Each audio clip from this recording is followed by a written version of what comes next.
Assalamualaikum warahmatullahi wabarakatuh. Selamat pagi untuk anak-anak ibu, apa kabar? Semoga kabar kalian semua baik-baik aja dan kita semua diberikan kesehatan sehingga dapat melakukan kegiatan seperti biasanya. Salah satunya kegiatan seperti biasanya yang kita lakukan adalah melakukan pembelajaran. Tapi kali ini pembelajarannya dilakukan melalui video beserta PowerPoint atau PPT. Tapi walaupun hanya video dan PPT, Ibu harapkan kalian semua dapat memahami materi yang Ibu sampaikan sehingga dapat kalian implementasikan dalam kehidupan sehari-hari. Nah, untuk tema pagi kali ini yaitu membahas tentang hakikat perlindungan dan penegakan hukum di Indonesia. Sebelum kita memulai pembelajaran, Ibu ingatkan untuk anak-anak ibu, jangan lupa untuk mengisi absen atau presensi yang ibu sediakan di Google Classroom di kelas kalian masing-masing. Sebelum ibu memasuki materi inti, ibu terlebih dulu menjelaskan tentang mengapa Indonesia disebut negara hukum. Sudah tertuang dalam Undang-Undang Dasar Negara Republik Indonesia tahun 1945. Pada pasal 1 ayat 3 dan pasal 27 ayat 1. Pasal 1 ayat 3 menjelaskan yang berbunyi negara Indonesia adalah negara hukum, dan pasal 27 ayat 1 berbunyi segala warga negara bersamaan kedudukannya di dalam hukum dan pemerintahan wajib dengan tidak ada pengecualian. Nah, dari isi pasal tersebut sudah jelaskan dan sudah pasti kalau negara Indonesia adalah negara hukum. Dengan demikian, berarti hukum itu mengikat sebagai seluruh warga negara dan pemerintahan. Bagaimana dengan ciri negara hukum? Itu sudah disebutkan oleh Prof. Kailan dalam bukunya yaitu Pendidikan Kewarganegaraan untuk Perguruan Tinggi tahun 2016. Cirinya tersebut yaitu pengakuan dan pelindungan hak-hak asasi. Yang kedua, ada peradilan yang bebas dari suatu pengaruh kekuasaan atau kekuatan lain dan tidak memihak. Yaitu yang ketiga, ada jaminan kepastian hukum, yaitu seperti jaminan bagi ketentuan hukum dan dapat dipahami, dapat dilaksanakan, dan dalam melaksanakannya itu aman. Selanjutnya, Ibu akan menjelaskan tentang hakikat perlindungan dan penegakan hukum. Seperti yang kalian tahu, buku yang kalian pegang itu di dalamnya sudah dijelaskan tentang perlindungan hukum, disebutkan oleh dua para ahli, yaitu ada Andi Hamzah dan Simanjuntak. Nah, menurut Andi Hamzah, perlindungan hukum dimaknai sebagai daya upaya yang dilakukan secara sadar oleh setiap orang maupun lembaga pemerintahan dan swasta. Nah, menurut Simanjuntak, pengertian perlindungan hukum sebagai segala upaya pemerintahan untuk menjamin adanya kepastian hukum bagi perlindungan untuk warga-warganya. Nah, agar hak tersebut tidak dilanggar dan bagi yang melanggar akan mendapat sanksi. Nah, untuk kalian yang ingin mengetahui lebih banyak tentang pengertian perlindungan hukum dari para ahli, banyak di Google. Kalau kalian ingin mencari bisa aja sekira untuk menambah pengetahuan kalian tentang perlindungan hukum dan kalian dapat lebih paham lagi. Nah, Ibu akan menjelaskan satu lagi perlindungan hukum menurut para ahli, yaitu KST Kansil satu aja, yaitu adalah perlindungan hukum adalah berbagai upaya hukum yang harus diberikan oleh aparat penegak hukum untuk memberikan rasa aman baik secara pikiran maupun fisik dari gangguan dan berbagai ancaman dari pihak manapun.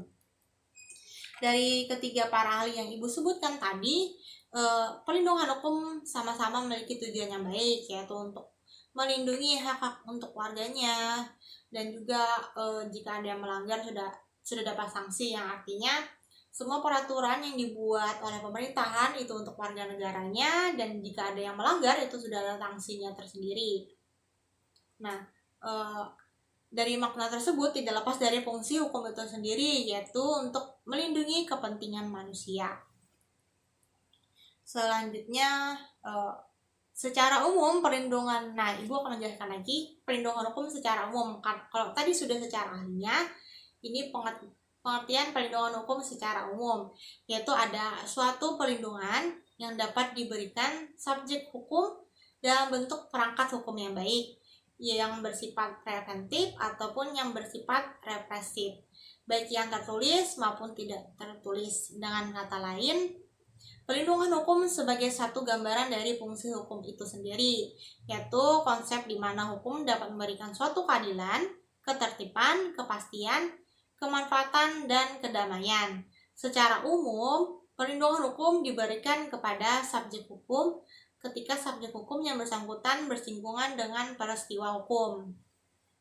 Sudah jelas kan kalau pelindungan itu diberikan untuk subjek hukum ketika subjek hukum itu bersinggungan dan atau bersangkutan dengan peristiwa hukum, dan di mana hukum tersebut memiliki atau memberikan suatu keadilan, ketertiban dan kepastian dan kemanfaatan dan kedamaian. Jadi walau bukan hanya sekadar menjaga orang tersebut ketika bersinggungan dengan peristiwa hukum, tapi kemanfaatan dalam perlindungan hukum itu sangat penting bagi semua orang gitu. Bagaimana dengan penegakan hukum? Penegakan hukum ditunjukkan untuk meningkatkan ketertiban dalam kedamaian hukum dalam masyarakat. Hal ini dilakukan antara lain dengan menertibkan fungsi, tugas, dan wewenang lembaga yang bertugas. Karena lembaga bertugas ditujukan untuk hukum itu sendiri ataupun untuk warganya sendiri. Nah, di slide selanjutnya ada tentang unsur-unsur perlindungan hukum, terdiri dari 4 poin, yaitu adanya jaminan kepastian hukum, yang kedua berkaitan dengan hak-hak warga, yang ketiga terdapat sanksi hukuman bagi pelanggarnya, yang keempat adanya perlindungan dari pemerintah. Nah, perlindungan hukum yang sudah ada atau sering kita dengar yaitu contohnya perlindungan konsumen dan perlindungan hak atas kekayaan intelektual atau disingkat HAKI. Nah, perlindungan konsumen ini diatur dalam Undang-Undang Republik Indonesia Nomor 8 Tahun 1999. Nah, untuk hak atas kekayaan intelektual ini meliputi hak cipta dan hak atas kekayaan industri, dan diatur dalam sejumlah peraturan perundang-undangan. Yang pertama, Undang-Undang Nomor 28 Tahun 2014 tentang hak cipta. Yang kedua ada Undang-Undang Nomor 15 Tahun 2001 tentang merek. Yang ketiga ada Undang-Undang Nomor 13 Tahun 2016 tentang paten. Yang keempat ada Undang-Undang Nomor 29 Tahun 2000 tentang perlindungan varietas tanaman. Penegakan hukum ini merupakan alat atau penguat untuk perlindungan hukum, karena hukum dapat secara efektif dengan dijalankan fungsinya jika dalam prosesnya itu terdapat penegakan hukum. Nah, proses penegakan hukum merupakan salah satu upaya untuk menjadikan hukum sebagai pedoman dalam setiap perilaku masyarakat maupun aparat atau lembaga penegak hukum. Penegak hukum merupakan syarat terwujudnya perlindungan hukum, yang artinya kalau ada perlindungan hukum berarti ada penegakan hukum. Dua kata ini, dua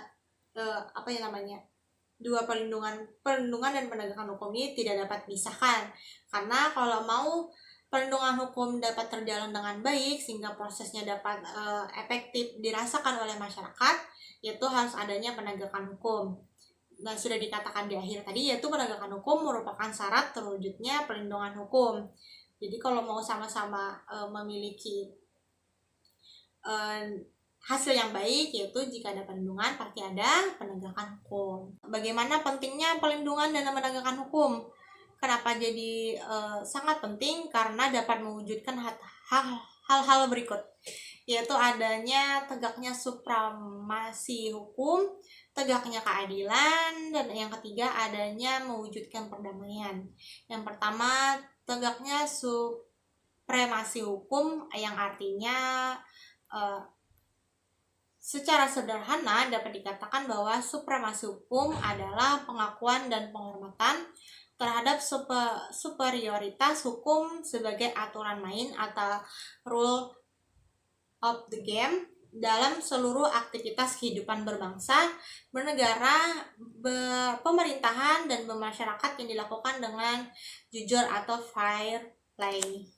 Nah, yang kedua yaitu tadi ada keadilan, tegaknya keadilan. Pengertian keadilan ialah hal-hal yang berkenan pada suatu sikap dan juga tindakan di dalam hubungan antar manusia yang bersifat tentang sebuah tuntutan agar sesamanya dapat memperlakukan sesuai hak dan juga sesuai kewajiban. Yaitu terjadinya keadilan, karena keadilan itu sangat penting karena dalam menjaga sikap dan tindakan dalam hubungan antar setiap manusia, sehingga setiap manusia itu sama-sama memperlakukan setiap manusia itu sesuai hak dan juga sesuai kewajibannya, jadi tidak ada yang tersakiti nanti. Yang kedua ada yang ketiga, yaitu mewujudkan perdamaian. Perdamaian ini yaitu suatu tertib sosial, adalah istilah yang digunakan ilmu sosiologi untuk menggambarkan kondisi kehidupan masyarakat yang aman, dinamis, dan teratur sebagai hasil hubungan yang selaras antara tindakan, nilai, dan norma dalam interaksi sosial. Kenapa demikian? Karena dengan adanya perdamaian, otomatis yang semua dalam kehidupan masyarakat akan aman, dinamis, dan teratur, walaupun ada nilai atau tindakan yang tersendiri, tapi tetap dalam nilai yang tindakan yang berbeda tersebut dapat membuat kehidupan itu tetap damai gitu, dengan aman, dinamis, dan teratur, sehingga nilai dan norma dan interaksi sosial tersebut dapat berjalan dengan baik. Faktor keberhasilan dari proses perlindungan dan penegakan hukum menurut Sarjono Swekanto terdapat 5 faktor, yaitu yang pertama hukumnya, yang kedua penegak hukum, yang ketiga masyarakat, yang keempat sarana dan fasilitas, yang terakhir ada kebudayaannya. Mengapa demikian? Karena menurut beliau, jika suatu keberhasilan proses perlindungan penegakan hukum tidak hanya sebatas menyangkut ditegakkannya hukum yang diberlakukan, namun ada beberapa faktor nanti yang jadi penunjang dalam proses perlindungan dan penegakan hukum. Yang pertama akan kita bahas yaitu hukumnya. Maksudnya adalah nanti jika dalam pembuatan perundang-undangan tidak boleh bertentangan dengan ideologi negara Indonesia, yaitu Pancasila, dan dalam pembuatannya harus benar-benar berdasarkan yang dibutuhkan oleh masyarakat. Jadi nanti setelah pembuatan peraturan perundang-undangannya dapat dilaksanakan dengan baik oleh masyarakat tersebut dan dapat diamalkan oleh masyarakat, dan dalam pembuatannya nanti tidak sia-sia. Lalu yang kedua ada penegak hukum, yakni pihak-pihak yang secara langsung terlibat dalam bidang penegakan hukum. Nah, dalam menjalankan tugas dan wewenang ini, nanti pihak penegak hukum harus berdasarkan peraturan perundang-undangan yang sudah berlaku.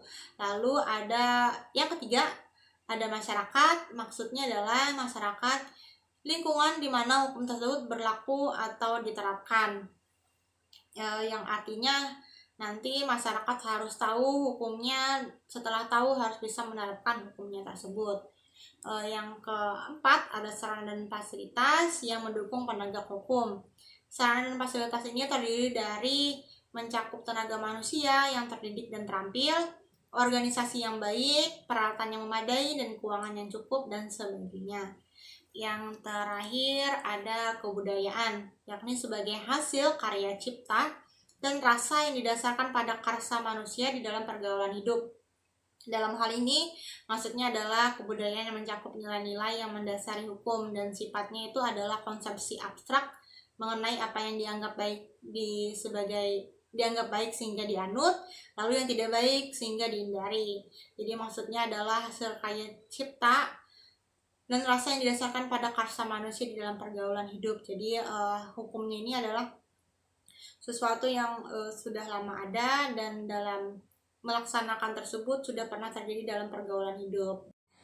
Nah, itu saja yang dapat Ibu sampaikan tentang materi hari ini, yaitu perlindungan penegakan hukum.